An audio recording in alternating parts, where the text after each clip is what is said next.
Okay, welcome pong muli dito mga ka-trigger sa ating munting YouTube channel at ito ang inyong Pinoy Firearms Instructor. Bago ako bumati at magpasalamat ay gusto ko lang munang basahin ang ating content ngayon mula sa katanungan ni Edison Rada. Ang sabi niya, gaano katibay ang caliber 25 BB Browning? So, titingnan natin kung matibay ito at ito ba ay reliable. Yun ang importante, yung reliable. Kasi ang tibay ay hindi mo naman ito masasabing matibay dahil hindi naman ito laging ipinuputok, hindi naman ito pang range, ito ay pang backup lamang ng mga baril o pang carry. Para sa akin, pang backup lang to eh. Okay, at bago natin sagutin yan ay gusto ko lang muna kayong pasalamatan sa inyong pagla-like at pag-share dahil tayo umabot na sa 48,000 na mga subscribers at patuloy tayong dumarami dahil yan sa inyong pagla-like at pag-share. At lalo tigit maraming salamat doon sa mga hindi nag-skip ng ads. Dahil ang ating YouTube channel ay ginawa ko, hindi para pansariling kita, kundi ito ay para sa ating mga beneficiaries. Meron tayong 6 na estudyante na mga tinutulungan na anak ng mga single parent. Kaya kita ng ating YouTube channel ay nakalaan para sa kanila. At lalo tigit maraming salamat doon sa mga nagpadala dito sa ating GCash number. Yung GCash number po na yan ay huwag ninyong tawagan para bumili kayo ng baril. Wala po kami pinagbibiling baril. Magtanong lamang kayo sa akin dito sa ating YouTube channel. Huwag kayong magtanong sa Messenger. Hindi ko po sinasagot ang Messenger. Dito lang po sa YouTube channel ako sumasagot kung may problema kayo sa baril. At mag-message po kayo dyan sa number na yan kung kayo may paabot na tulong sa ating mga beneficiaries para kayo ma-recognize ng ating YouTube channel kagaya ni Sir Noli Peace America. Maraming salamat Sir sa patuloy at walang sawan yung pagtulong sa ating mga less fortunate na mga bata na gusto rin makapag-aral. And at sa katanungan ni Edison Rada, okay, matibay ba ito? Masasabi kong matibay ito kung tibay ang pag-uusapan. Dahil bakit? Ito ay all steel ito. Kasi may mga nagpagawa na sa akin ito. May mga nagpagawa ng grip. Nagpamodify ng grip dahil nga ang liit kasi ng grip nito eh. Ang liit ng grip, mahirap hawakan. So, matibay ito dahil ito ay kumbaga purong bakal. Pero hindi na kung tayo ay bibili ng baril o magbabaril tayo, hindi lang yung tibay ang titingnan natin, lalo kung ganito mga maliliit. Okay, kung yan ay yung mga malalaki na pang mga range, yun. Masabi ko na kinakailangan talagang matibay. Kasi itong mga ganitong baril, hindi nito ganong pinuputok, kumbaga. Dahil ito ay, para sa akin, ito ay pang backup at saka mahirap hanapin ang bala nito. Hindi, mahirap pang i-reload, kumbaga. So ito ay mga pang-backup lang na mga para sa akin Maganda itong pang-backup. At hindi ko rin na masabi na maganda itong pang self-defense dahil kagaya ng 22, ito ay argabyado sa mga malalaking caliber dahil nandiyan na yung mga compact, mga sub-compact na mga baril na mga matataas kamukha ng caliber, kamukha ng mga 380. Talo na ito ng 380 na lalo na ng 9mm. Pero kung sa 22 rin lang, mas reliable ito sa 22. Bakit kanyo? Kasi ito ay center fire, may primer ito dito sa gitna. Hindi kamukha ito ng mga 22 na kalimitan ay pumapalya.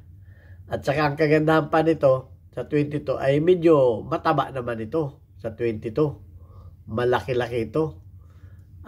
So malaki ang sugat nito. Kumbaga, ang cartridge niya ay pareho lang ang taas ng cartridge niya.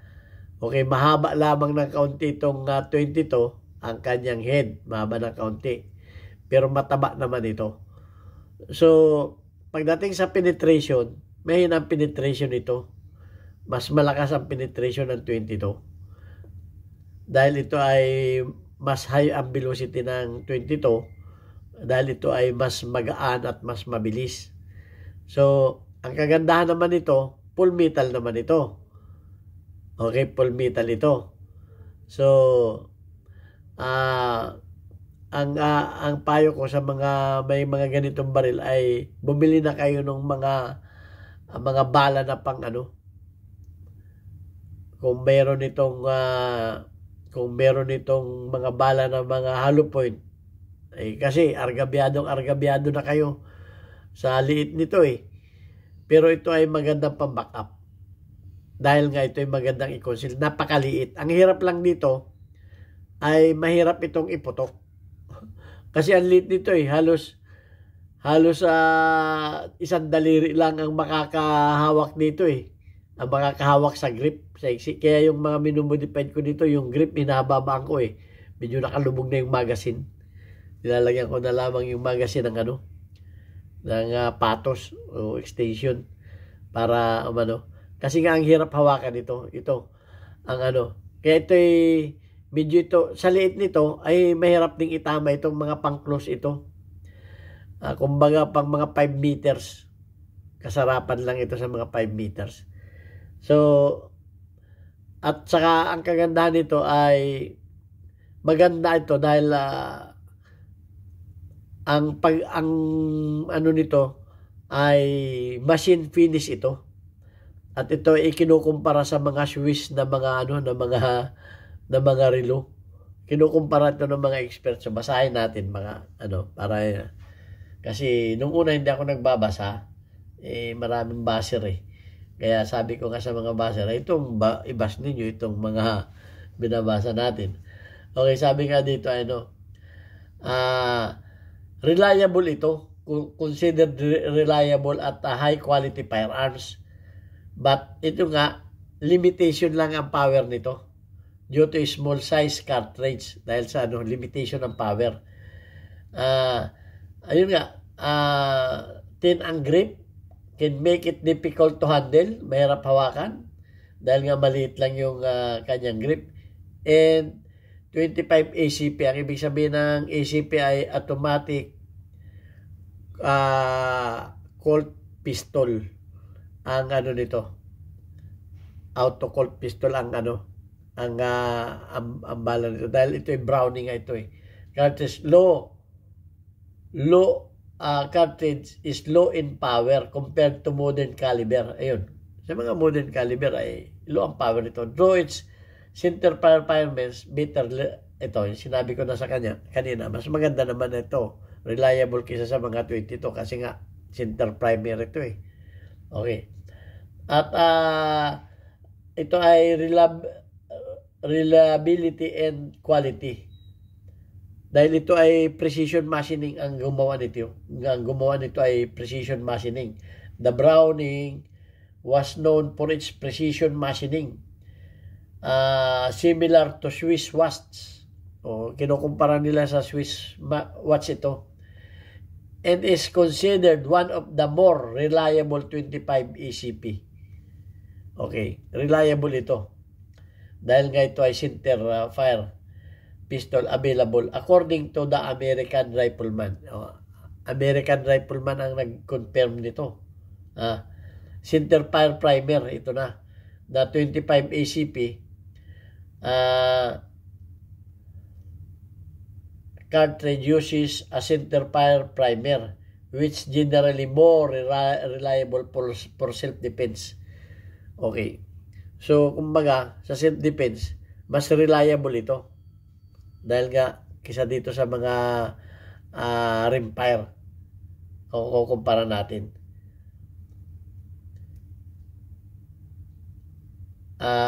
Depends than the rimfire primers found in cartridges like the 22LR o kumpara sa 22LR. Ito ay simple ang design nito. The design improvement on the M1905 best pocket pistol incorporates reliable blowback action. It's built to function consistently. So maganda ang function nito, consistent ang function. Ito lang ang limitation nito, limitation to shoot. The pistol extremely thin grip designed for one finger grip. Ito yung sinasabi ko kanina. Inulit ko lang yung mga sinabi ko kanina, binabasa ko lang. Difficult to control during recoil. Mahirap talaga i-control yung recoil nito dahil sa Sobrang liit ng grip. Low power. 25 AC cartridge is low power and lack of penetration. Ito nga, lack of penetration. To reliably stop determine attacker. Mahirap nga. Kumbaga napakaliit ng nito, ng penetration. Kaya sabi ko nga, pagka ganito ang inyong firearms, siguraduhin na ninyo tatamaan ninyo sa chest. Tapos ulo. Bakit sa chest muna? Tinuturo ko sa chest muna.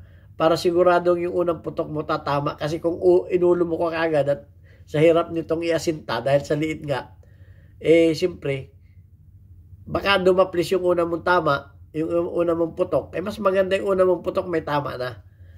Saka pag may tama na, saka mo uluhin. So, binabas tayo. Dahil ang turo natin nung una ay sa paa. Kung yan ay 45 caliber, 50 caliber, pwede mong patamaan muna sa paa yan. Dahil sa laki ng yun nga, ang problema lang ay kung hindi kayo praktisado. Yun ang problema. Kaya option yan.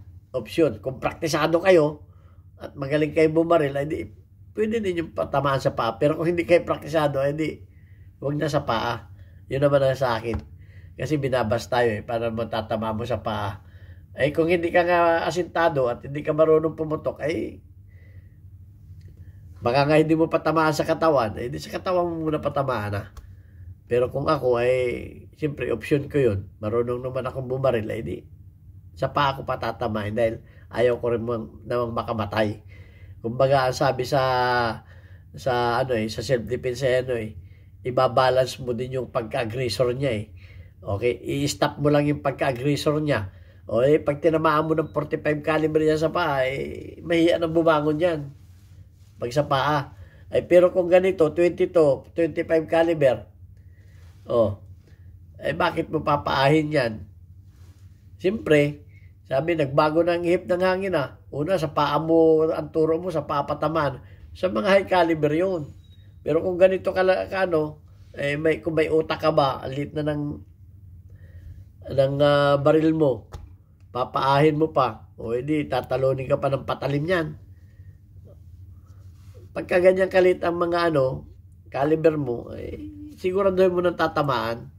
Okay, so ayan ang mga option yan. Difficult to shoot nga ito The pistol extremely thin grip designed for a finger grip which can make it difficult to control during the recoil. Yan. At saka low power. Outclassed by modern design. Talon-talo ng mga modern design.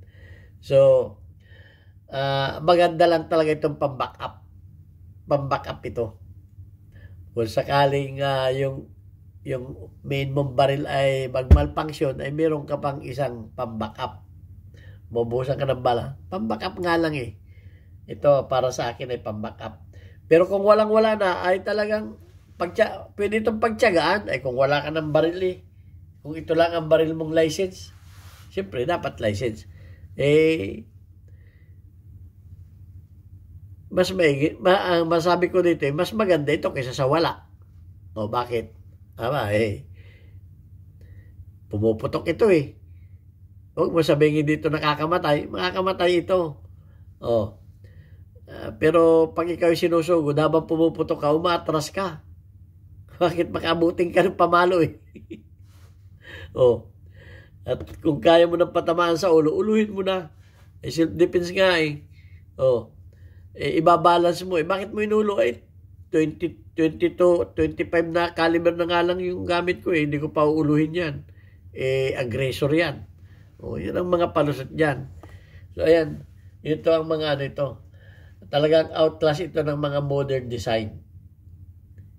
Kumbaga, kung sa comparison, mas gusto ko naman ito sa 22. Kung ikukumpara mo. Okay, 22. Pero pagdating sa 22, Lara.